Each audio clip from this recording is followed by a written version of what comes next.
오늘은 믿음과 삶의 일치, 믿음은 행함을 동반합니다. 이런 제목으로 하나님 말씀을 증거하도록 하겠습니다. 신약 성경 안에는 사도들이 하나님의 감동으로 기록한 21권의 편지죠.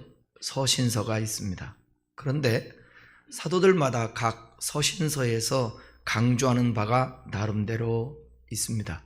예컨대 사도 바울은 노마서라든지 갈라디아서, 에베소서에서 강조하는 바가 뭐냐? 믿음입니다. 아무리 행함이 있다고 해도 믿음이 없으면 의롭게 될 수 없다는 것입니다. 율법을 지키고 착하게 살고 그런다 할지라도 믿음 없으면 의롭게 될 수 없다는 거죠. 어떤 행함으로도 인간의 죄를 정결케 할 수 없기 때문입니다. 죄라는 게 창조주신 하나님과의 관계에서 벌어진 일이거든요. 먼저는 베드로서 같은 경우는 핍박과 환난 가운데서 우리가 이겨낼 수 있는 것은 예수 그리스도를 믿음으로 말미암아 하늘에 산 소망이 있기 때문이라고 강조하고 있습니다. 오늘 본문이 기록된 이 야고보서 같은 경우는 신앙의 박해 때문에 사람들이 흩어져 있어요, 지금.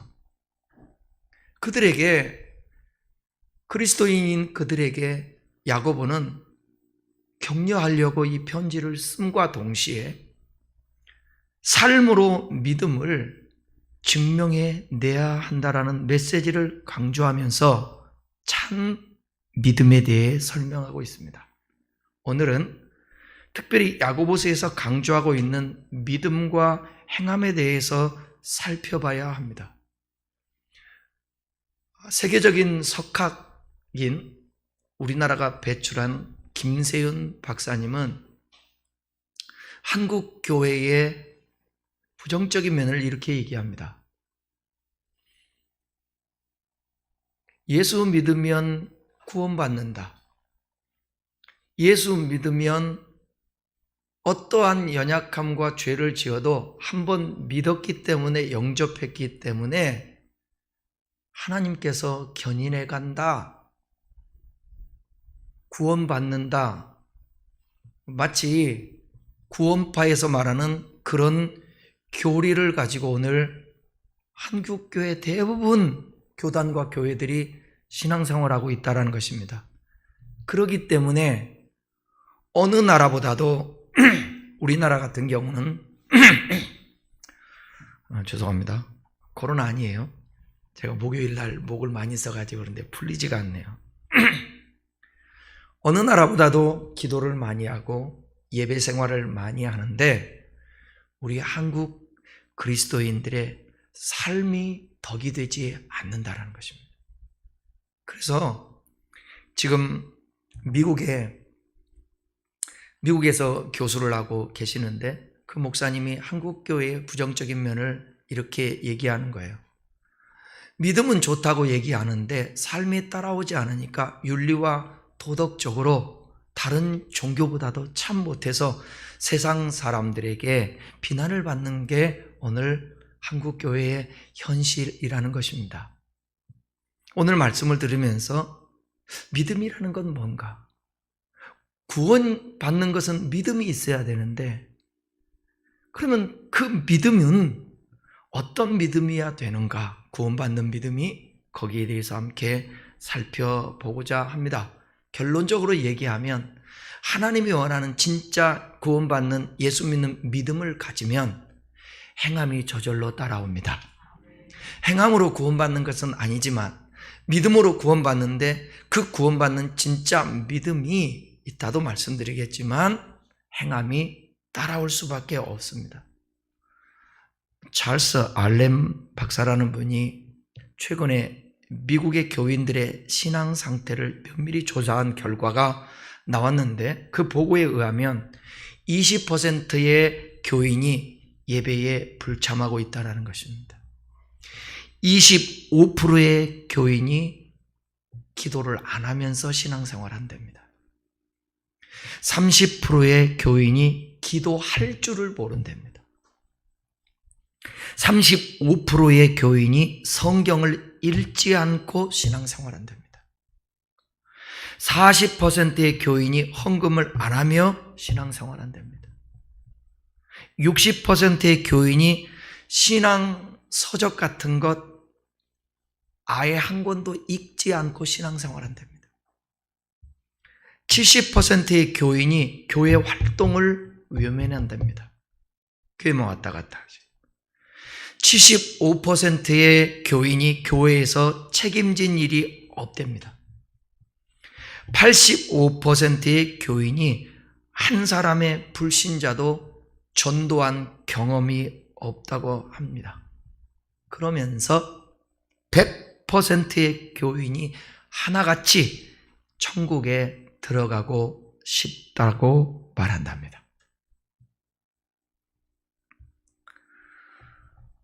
성공하는 7가지 습관을 썼던 스티븐 코디 박사가 그 이후에 낸 책이 성공하는 사람들의 8번째 습관이라는 책인데, 거기에서 실행과 적용편에서 이렇게 말을 합니다. 알고도 행하지 않으면 실제로는 모르는 것이다. 배우고 실천하지 않으면 배운 것이 아니다. 이해하고도 적용하지 않으면 이해한 것이 아니다. 지식과 이해를 자기 것으로 만드는 길은 실행과 적용뿐이다. 우리는 책을 읽고 강연을 들으며 테니스를 배울 수 있지만 실제로 경기를 해보기 전까지는 테니스를 알 수 없다. 믿음도 마찬가지입니다.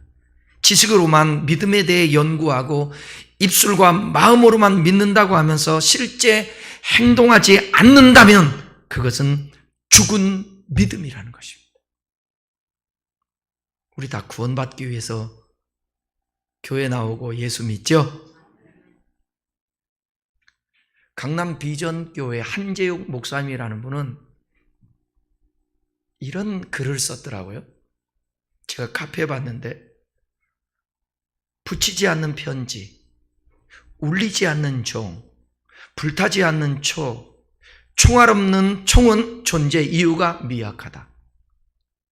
지키지 못할 약속, 쓸 줄 모르는 돈, 섬김 없는 권위, 배려 없는 승리는 악이 될 수도 있다. 진실 없는 친구, 존경 없는 아부, 미소 없는 인사는 우리를 슬프게 한다. 사랑 없는 정의, 정의 없는 사랑, 분배 없는 성장, 성장 없는 분배는 공허한 메아리 같은 논리이다. 경청 없는 자기주장, 감사 없는 성공, 인간성 없는 과학, 나침판 없는 호화, 유람선은 위험하기 짝이 없다. 신앙 아닌 미신, 하나님의 마당만 밟는 예배, 기도 없이 성공한 것, 말과 혀로만 하는 사랑, 믿음 아닌 신념, 헌금 아닌 복채, 중언부언하는 기도는 신앙의 무늬만 있는 짝퉁이다. 늘 언제나 이 정도. 짝퉁, 왜? 결과가 말을 해주니까 짝퉁 믿음 아니려고 더 주님과 친밀하면서 온전한 믿음을 갖기를 갈망하고 기도합니다. 여러분, 비슷한 짝퉁 신앙이 아니라 하나님이 인정하시는 온전한 믿음 가질 수 있기를 주님의 이름으로 축원합니다. 고린도전서 13장 1절을 한번 볼까요? 있나요? 네, 있습니다. 예. 내가 사람의 방언과 천사의 말을 할지라도 사랑이 없으면 소리나는 구리와 울리는 꽹과리가 되고. 고린도 교회에는 믿음이 있다고 생각하고, 왜? 믿음 없이는 어떻게 하나님이 은사를 주겠냐고요. 그 은사가 충만했습니다. 믿음의 은사, 병고침의 은사, 방언의 은사, 통변의 은사, 그 다음에 예언의 은사, 지식의 말씀의 은사, 지혜의 말씀의 은사, 이런 은사가 있음에도 불구하고 교회 안에 분쟁이 일어나는 것입니다. 그리고 그들 안에는 사랑이 없는 것입니다. 그러며 고린도전서 12장 마지막에서 너희는 더욱더 큰 은사를 사랑해라. 그러며 사랑은 이렇게 시작합니다. 천사의 말을 하고 방언을 하고 예언을 하고 어떤 능력을 행한다 할지라도 사랑이 없으면 아무 소용이 없는 울리는 꽹과리와 같다라는 거예요. 방언하는 소리가. 참 사랑은 말이 아니라 행함입니다. 참 믿음은 행함이 동반되는 믿음입니다. 예수 그리스도를 믿고 하나님의 말씀을 믿고 주님의 말씀을 옷 입었다면 우리는 그 믿음의 삶이 우리의 삶에서 일치해야 합니다. 말씀과. 본문에서 우리가 먼저 생각할 것은 아마도 당시 박해를 피해서 흩어졌던 그리스도인들이 자신들은 믿음이 있다고 자부했는데 야고보가 볼 때에는 그렇지 않았던 것 같습니다. 생각해 보세요. 신앙 지키기 위하여서 흩어졌어요.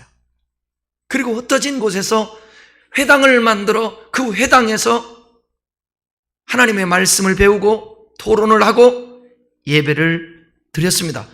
이 정도면 스스로가 믿음이 있다고 생각하지 않겠습니까? 그런데 야고보가 볼 때에는 그렇지 않은 것 같아요.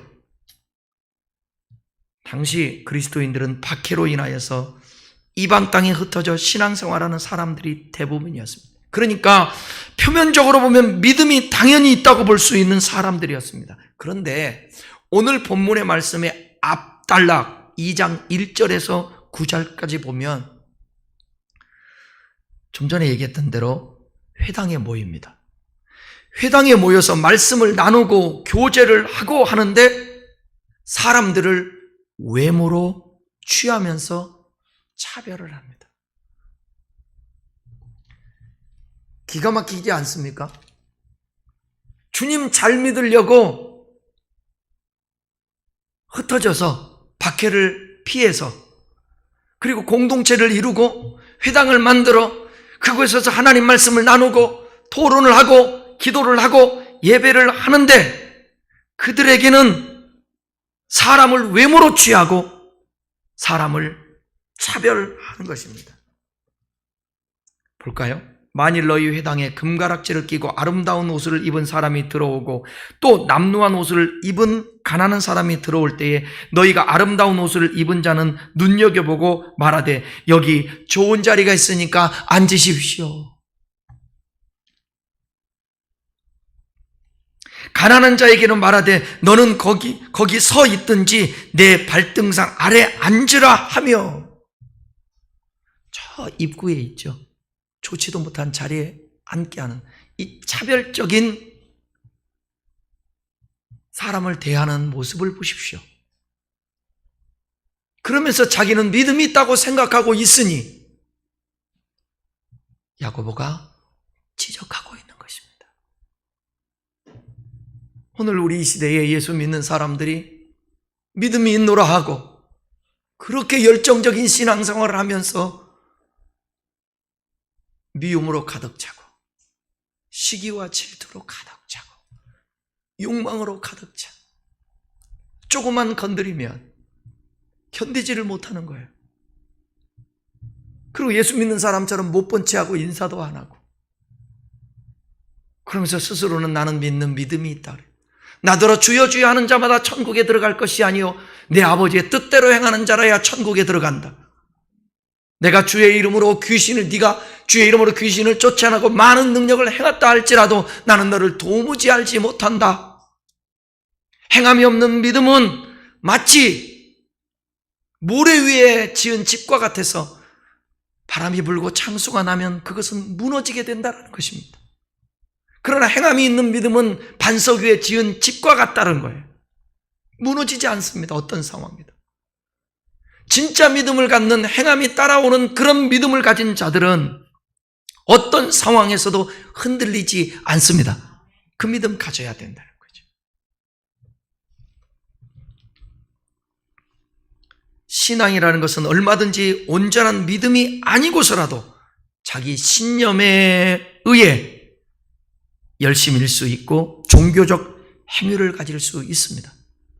그래서 선무담이 사람 잡는다고 성경 한 권 보지도 않고 그냥 교회에서 예배 드린다니까 예배 드리고 새벽기도 하고, 그래서 자기 신념으로 신앙생활하는 거예요. 자기 상상으로 만들어낸 신으로 자기 안에 만들어낸 신이 있는 거예요. 성경에서 말하고 있는 그 하나님이 아니라 내가 생각하고 있는 그 하나님으로 신앙생활하고 있는 것입니다.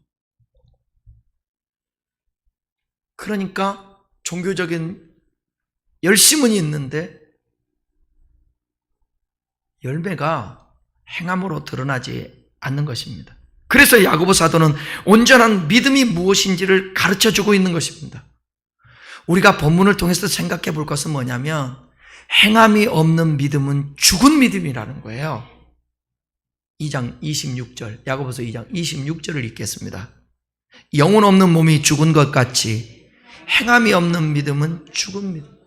죽은 믿음 가지고 구원받을 수 없잖아요.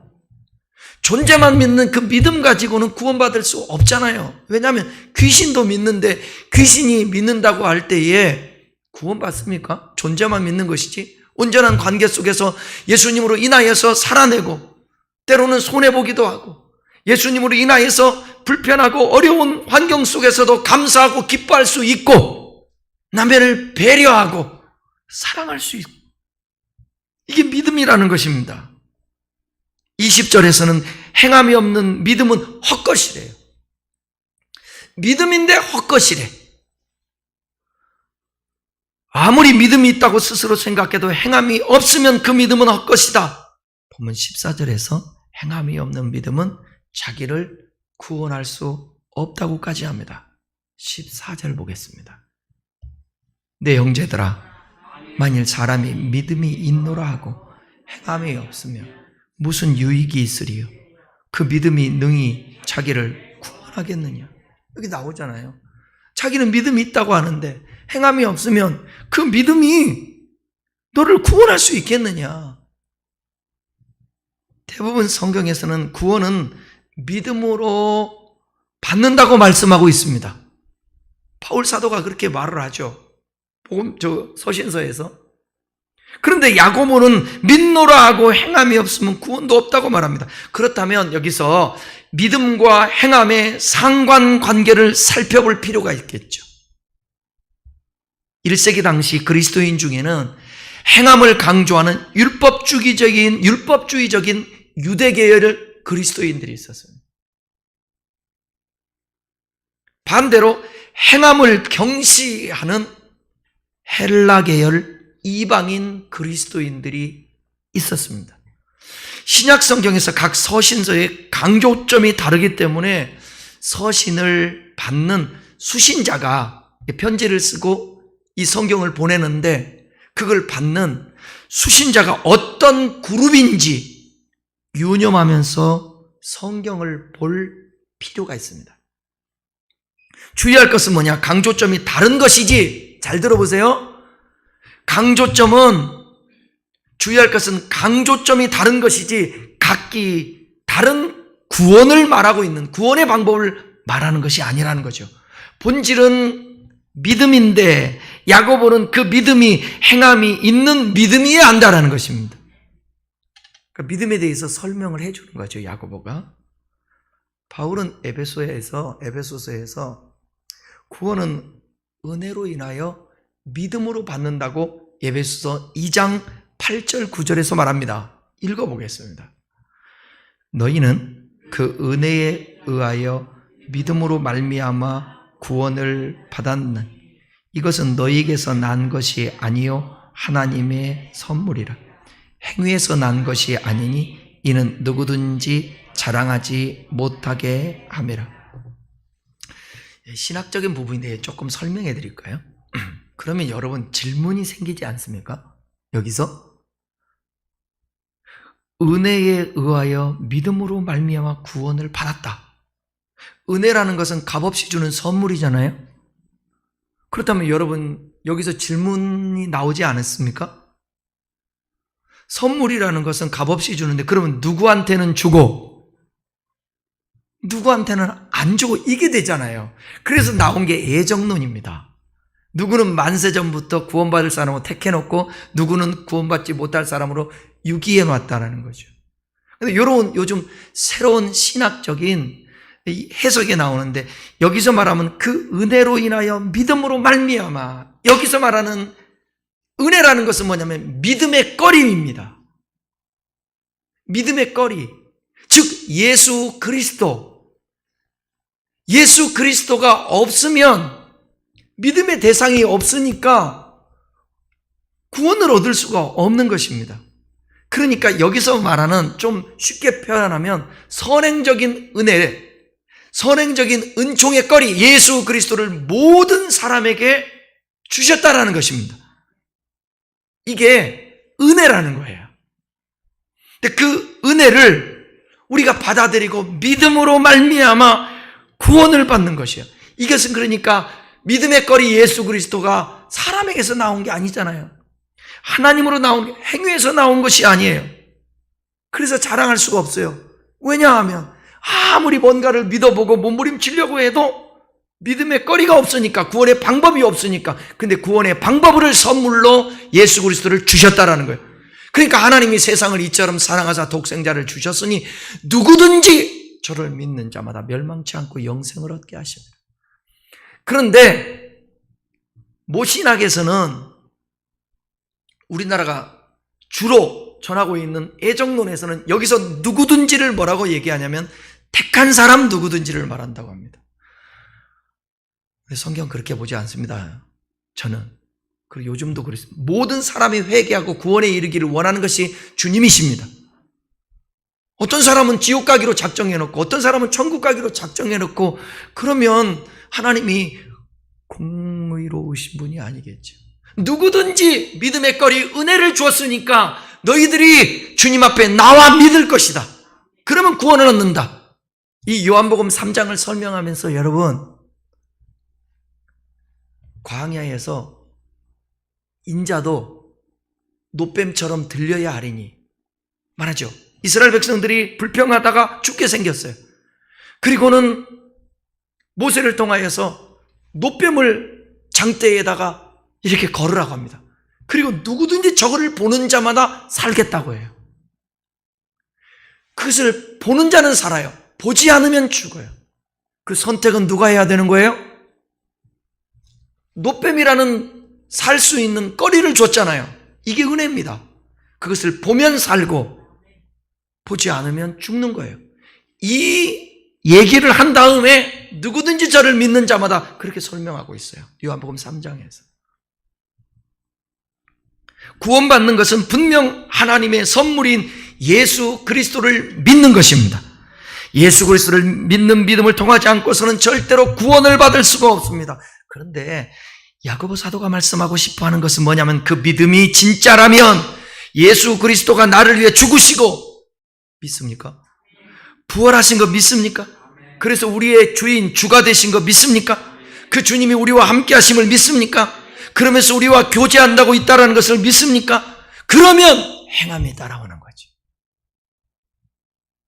온전한 믿음은 행함을 동반한다는 것입니다. 우리 한번 고백하십시다. 온전한 믿음은 행함을 동반한다. 야고보가 행함을 강조하기보다 진짜 믿음을 강조한다는 것을 우리는 알아야 되는 거예요. 성경을 사람들은 오해하고 잘못 보고 있는 것입니다. 행함 자체를 구원과 연결해서 강조하는 것이 아니라 진짜 믿음이라는 것은 행함이 따라오는 거야, 이것을 말하고 싶어 하는 거예요. 그렇다고 행함이 있다고 해서 그 사람이 반드시 믿음이 있는 것은 아닙니다. 믿음이 없이도 얼마든지 선을 행할 수 있습니다. 우리 주변에 착한 사람 얼마나 많아요. 우리 주변에도 그런 사람 많잖아요. 그렇지만 믿음이 있노라 하면서 행함이 없을 수는 없습니다. 믿음이 있노라 하면서 행함이 없을 수는 없어요. 그러면 행함이 따라오지 않는 그 믿음은 어떤 믿음이라고요? 죽은 믿음. 아까 얘기했던 이미테이션, 짝퉁 믿음입니다. 이 사람은 구원을 받을 수 있을까요? 없을까요? 없습니다. 그러니까 믿는다고 하면서 신앙생활에다가 어떤 사람이 후일에 믿음에서 떠나버리는 거예요.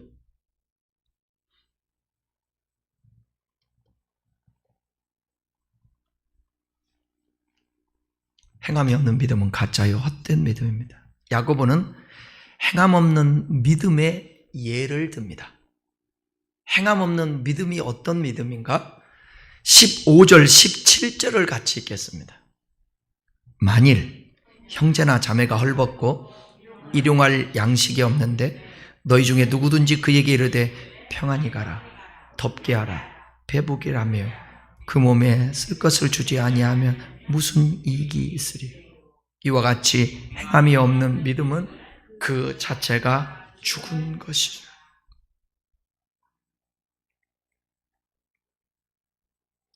헐벗고 있어요.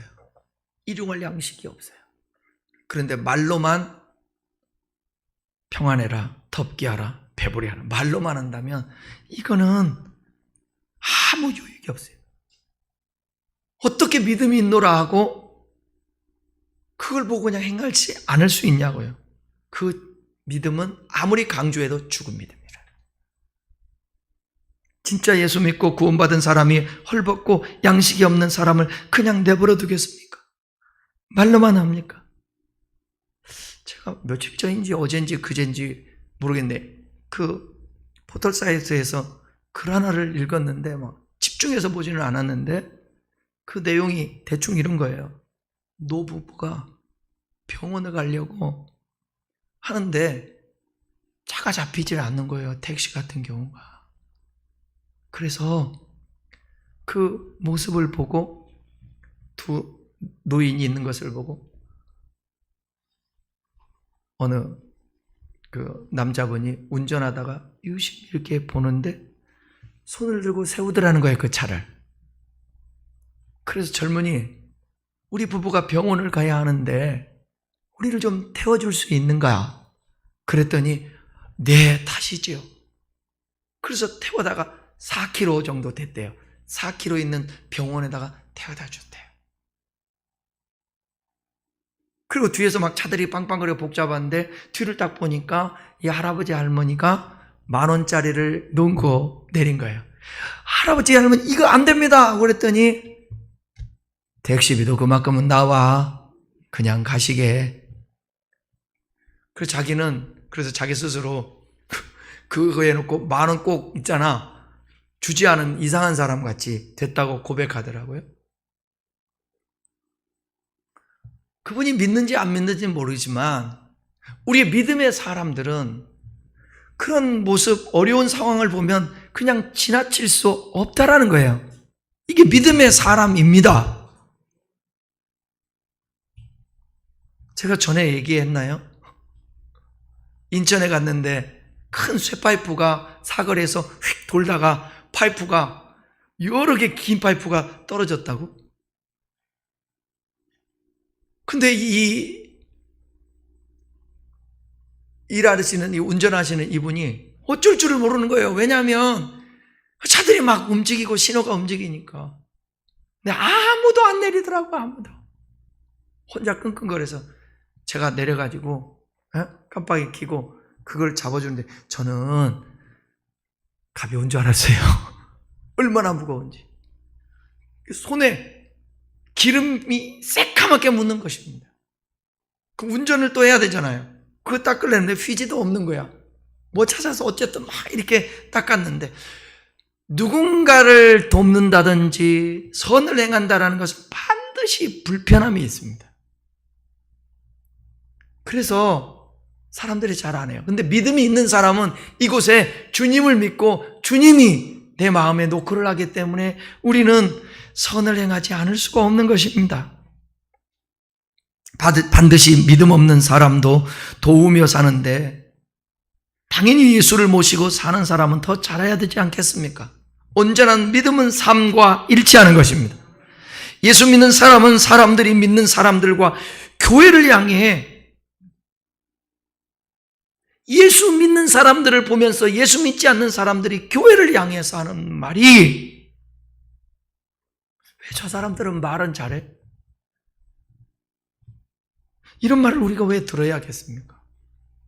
그 이유는 예수 믿는다고 하면 행동이 자신들보다 못하다는, 기대했는데, 교회에 대해서 기대했는데, 목회자에게 기대했는데, 성도들에게, 신자들에게 그래도 우리는 예수 안 믿고 죄인이지만 너희들은 의인이라며, 구원받았다며, 그러면 좀 믿음을 보여주면 안 되겠니?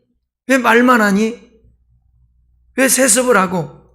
왜 예수 믿는 사람들이 성공을 추구하면서 욕망을 부리고 그렇게 사니? 왜 예수 믿는 사람들이 더 욕심이 많어? 믿음과 삶이 일치되지 않으니까 비판을 받는 것입니다. 말은 잘하는데 삶은 영 아니라는 거예요. 믿음은 그저 입술로만 하는 립 서비스가 아닙니다. 삶으로 나타내는 우리의 라이프 서비스입니다. 여러분, 범사의 모든 생활 속에 너무 이기적이지 말고 좀 이타적으로 예수 믿으니까 따라해요. 믿음은 반드시 행함을 동반한다. 그렇지 않다면 과연 그 믿음이 진짜인지 확인해 봐야 돼요. 야고보는 자신의 행함 없는 믿음에 대한 강조를 쉽게 동의할 수 없는 사람들을 의식해서인지 구약에 나오는 행함 있는 사람을 등장시킵니다. 그것이 오늘 본문에서 아브람과 기생 라합이에요. 시간이 없으니까 기생 라합에 대해서는 얘기하지 않고 아브람에 대해서 한번 살펴보겠습니다. 21절에서 24절 읽겠습니다. 우리 조상 아브람이 그 아들 이삭을 제단에 바칠 때에 행함으로 의롭다 하심을 받은 것이 아니니 내가 보거니와 믿음이 그의 행함과 함께 일하고 행함으로 믿음이 온전하게 되었느니라. 이에 성경에 이른 바 아브람이 하나님을 믿으니 이것을 의로 여기셨다라는 말씀이 이루어졌고 그는 하나님의 벗치라 칭함을 받았나니 이로 보건대 사람이 행함으로 의롭다 하심을 받고 믿음으로만 아니니라. 아브람이 그 아들 이삭을 제단에 바칠 때 행함으로 의롭다 하심을 받았다는 거예요. 그 행함은 뭐에서 나온 거예요? 믿음에서 나온 것입니다. 그래서 아브람을 믿음의 조상이라고 말합니다. 우리는 이 장면을 통해서 아브람이 모리아 산으로 가는 길을 묵상할 필요가 있습니다. 하나님께서 75세에 아브람에게 나타나셨습니다. 그리고 너는 본토 친척 아비 집을 떠나 내가 내게 지시할 땅으로 가라.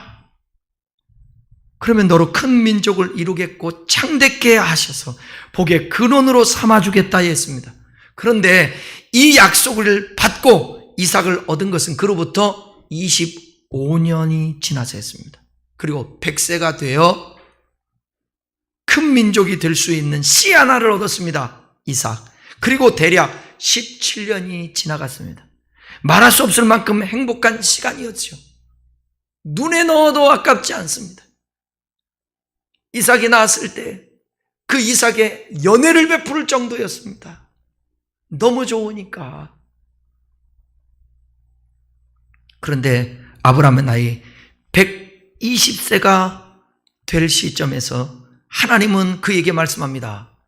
내 아들 이삭을 모리아 산으로 데려다가 거기서 번제로 드리라. 번제라는 게 뭐예요? 불로 태워서 드리는 거예요. 지금까지 하나님은 인신제사, 사람을 불로 태워 드리라는 말을 한 번도 하신 적이 없습니다. 아니, 이 이후에도 하나님은 원래가 사람을 제물로 받으시는 분이 아닙니다. 상상할 수 없는 말씀입니다. 더구나 여러분, 모리아 산이 지금 아브라함이 머물고 있는 땅에서 몇 킬로 정도 되냐면 70킬로 정도 됩니다.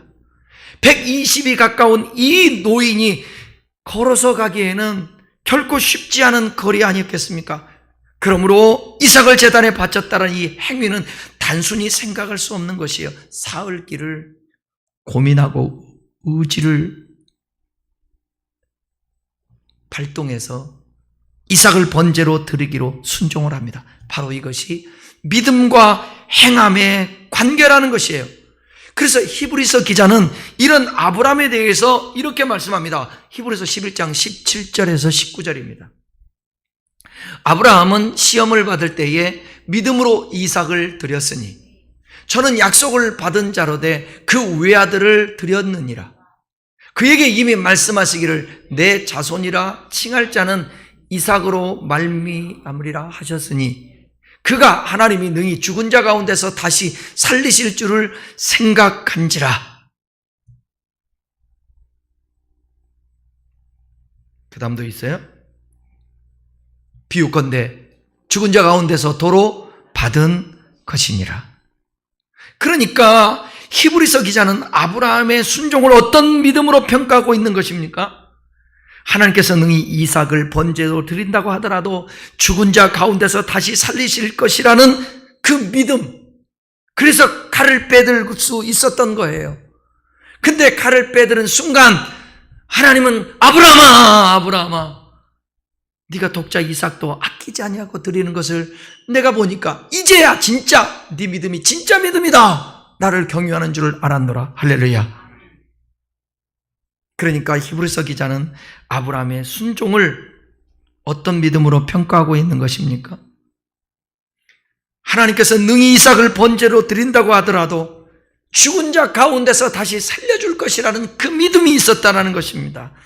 그런 믿음이 있었기 때문에 큰 민족을 이루게 해주시겠다고 약속하고 달랑 하나 선물로 주신 아들을 번제로 드리라 했을 때 그 명령을 순종할 수 있었다는 것입니다.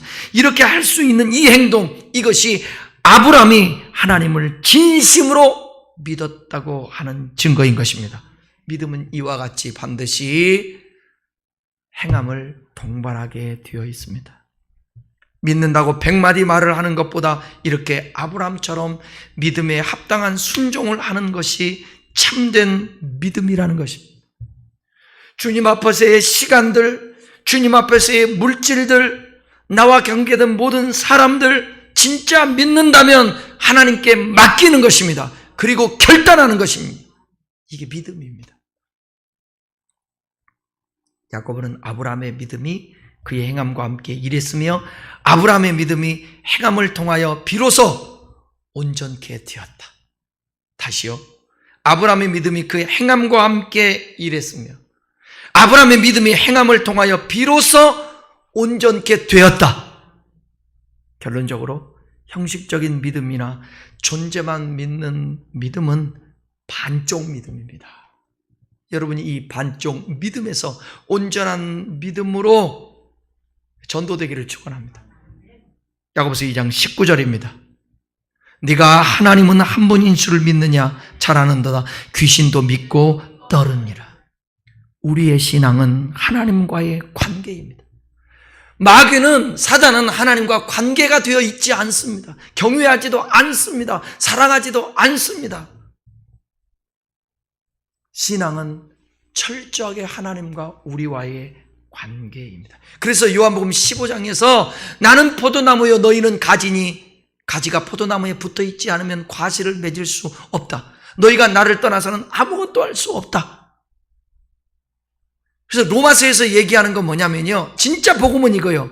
죽으시고 부활하시고 우리 안에 성령으로 와 계시며 우리의 주인 되어 주시고 주로 고백하는 거예요. 그리고 그 주 대신 주님과 범사에 교제하면서 사는 거예요. 이럴 때에 우리의 믿음이 온전한 믿음이 되고 성숙한 믿음이 되는 것입니다. 모셔놓고 믿는 믿음, 그 믿음은 온전한 믿음이 될 수 없습니다. 교제하는 믿음입니다.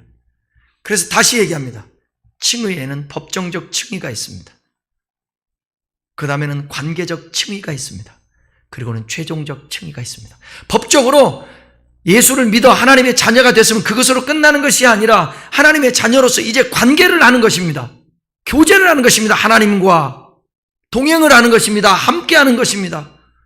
그러다가 살다가 마지막에 최종적으로 너는 구원이야, 이렇게 심판대 앞에서 인정을 받게 되는 것입니다. 이 관계를 성경은 뭐라고 얘기하느냐? 다 같이요. 언약이라고 얘기합니다. 언약. 이 언약을 파괴하면 어떻게 돼요? 언약을 파괴하면 분리되는데. 지난 철야 심야 기도에 들으신 분은 벌써 나오는데 뭐라고 그랬죠? 언약을 파괴하면 저주를 받는다. 저주는 뭐예요? 하나님과의 관계가 단절돼 버리고 끊어지는 것 아니겠습니까? 이 언약이라는 것은 결혼할 때 서약과 똑같습니다. 남편에게 서약하고 아내에게 서약하잖아요. 근데 이 서약을 살아가면서 안 지키면 나중에 단절되는 거예요. 이혼하게 되는 겁니다. 하나님하고도 우리하고도 마찬가지. 언약 관계임에도 불구하고 우리의 의무를 다하지 아니하면, 남편의 의무를 다하지 않으면 아내가 상처받고, 아내의 의무를 다하지 않으면 남편이 상처받아서 헤어지게 되지 않습니까? 하나님은 하나님 노릇하며 하나님의 의무를 우리에게 대해서 다 하십니다. 근데 우리가 우리의 의무를 다하고 사람 노릇, 하나님 앞에 피조물로서 하나님을 경외하지 않고 노릇하지 않으면 언약관계가 파괴돼요. 그래서 이스라엘 백성들이 언약관계가 파괴되다 보니까 어떤 일이 벌어졌습니까? 이스라엘 백성들이 저주 가운데 적들이 쳐들어와 하나님이 외면해 도와줄 수가 없는 거예요. 여러분, 우리가 살아가면서 지금까지 어떤 일을, 좋은 일이 경험하고 정말 행복하게 살아왔다 할지라도 앞으로는 무슨 일이 일어날지 모르잖아요. 국가적으로, 전 세계적으로 재난이 일어날 수 있고 우리 육체적으로 어려움이 있지 않겠습니까? 그럴 때에 하나님과 관계된 사람은 하나님이 그 가운데 때로는 지켜주시기도 하시고 어떤 일을 당하면 그걸 감당할 수 있는 힘도 주시지 않겠습니까? 그래서 하나님과 관계된 믿음을 갖고 살아가야 돼요. 그러니까 주님과 관계된 삶을 살면 저절로 삶의 현장에서 행할 수 있죠. 어떤 것을 선택할 때, 분별할 때 당연히 하나님이 기뻐하는 쪽으로 분별하며 살 수밖에 없습니다. 이런 하나님과의 관계를 맺은 사람은 이렇게 삽니다. 요한일서 2장 3절에서 6절 읽겠습니다. 우리가 그의 계명을 지키면 이로써 우리가 그를 아는 줄로 알 것이라. 그를 아노라 하고 그의 계명을 지키지 않은 자는 거짓말하는 자요 진리가 그 속에 있지 않다. 그러니까 하나님의 말씀을 따라서 살아내지 않는 사람, 이건 그렇죠. 어떻게 하나님 뜻대로 다 살아? 주님 다 아십니다. 우리의 수준대로 어떻게 얼마만큼 살아야 되는지 다 알아요. 그 위치에 그 사람의 분량만큼. 그걸 말하는 거예요. 계명 지키지 않으면 거짓말하는 자예요. 그 속에 진리가 없어요. 말씀도 없고 예수도 없고 그렇다라는 거예요. 5절, 누구든지 그의 말씀을 지키는 자는 하나님의 사랑이 참으로 그 속에서 온전하게 되나니 이로써 우리가 그 안에 있는 줄 아느니라.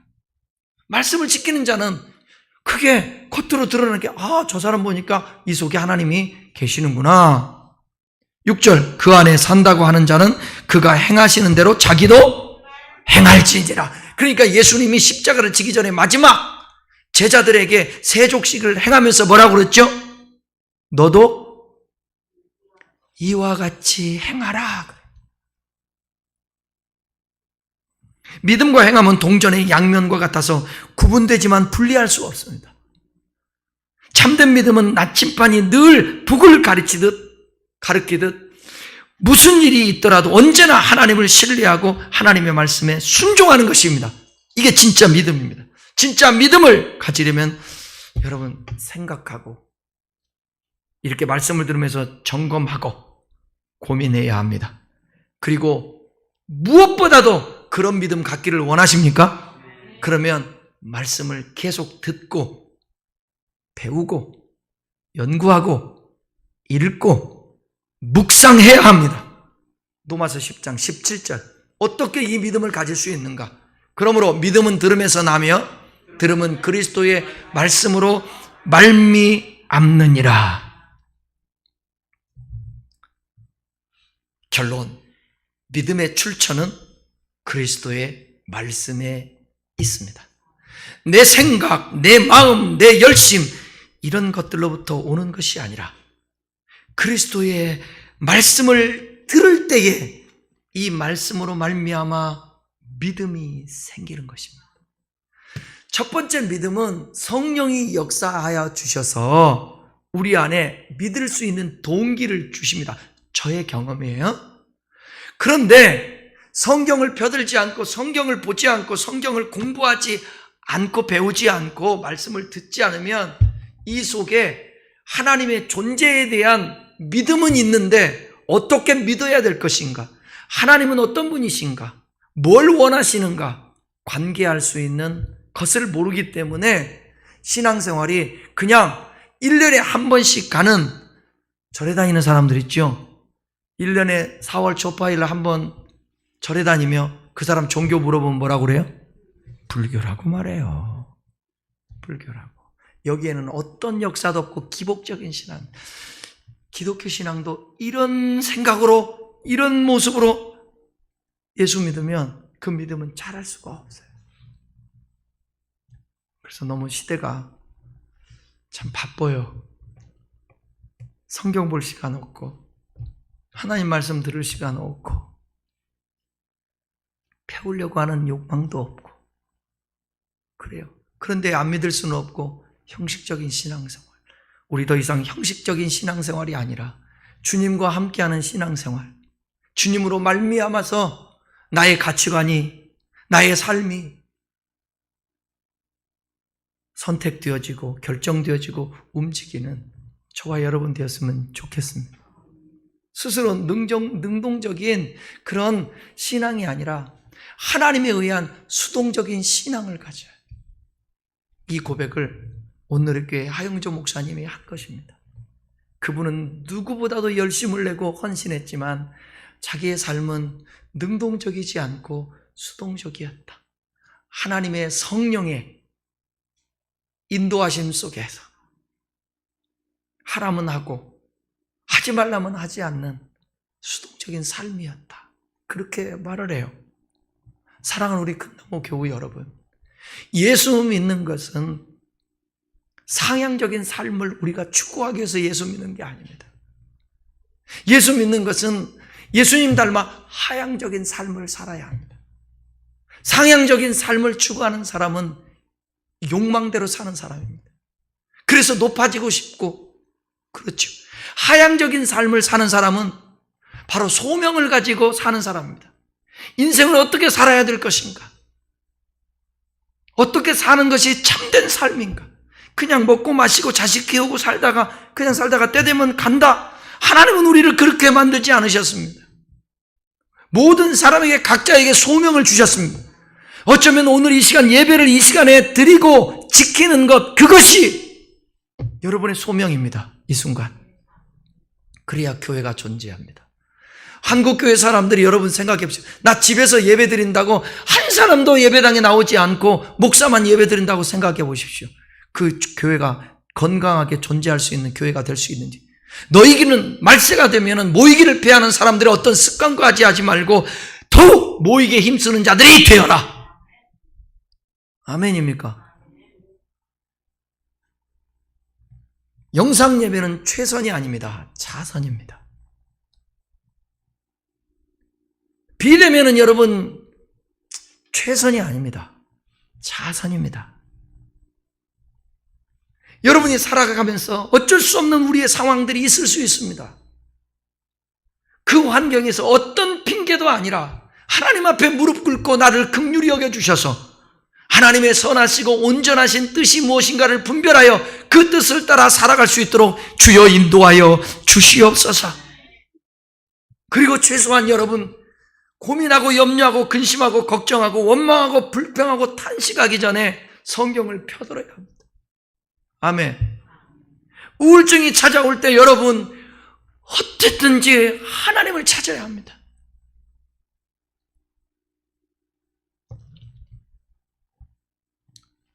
우리 교우 여러분들이 오늘 이 시간 주님 전에 오기까지는 성령의 역사였고 하나님을 믿고 싶고 천국 가고 싶고 저 정말 복받고 싶은 마음이 우리에게 있기 때문이라고 저는 믿습니다.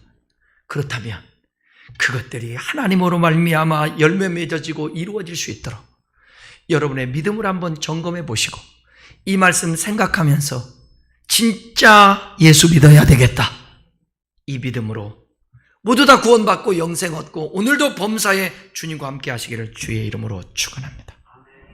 기도하겠습니다.